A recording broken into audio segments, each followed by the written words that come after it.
Alright, so we're looking at 2.3 definitions, part 2, stem and leaf. We're going to use example 215 and 216. Alright, when I look at 215, I have a set of data, starts at 52, ends at 55. And the first thing we're going to do with it is we're going to arrange it by order. We're going to use the sort command on the calculator to make our lives easier, but you can also do it by hand if you're sure enough.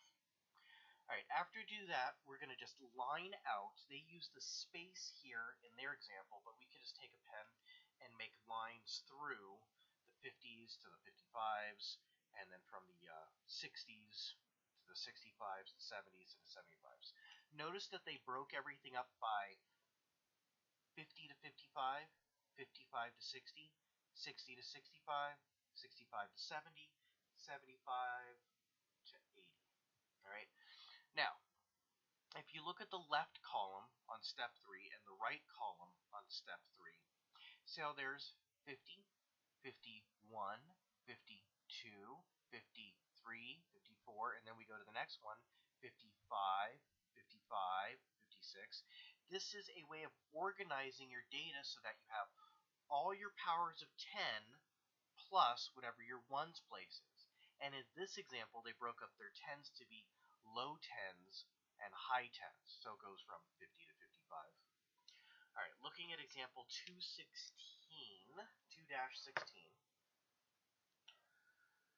All right, so here they have the data for two places, Atlanta and Philadelphia, and it's the height of buildings.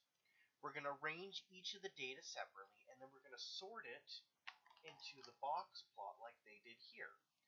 So what this allows you to do is, in the center column, you have your 20s, your 30s, your 40s, your 50s, your 60s, your 70s.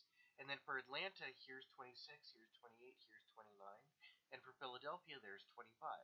So what essentially I've done is, I've done both a dot plot going in two directions so I can see the relative amounts for each of the categories. And I've also organized the data so I have the information in front of me. I didn't lose anything by dropping it into a class. I can now say, I have 30s, I have 32s, I have 36s, and I can see each individual data point. It's honestly just another way to organize the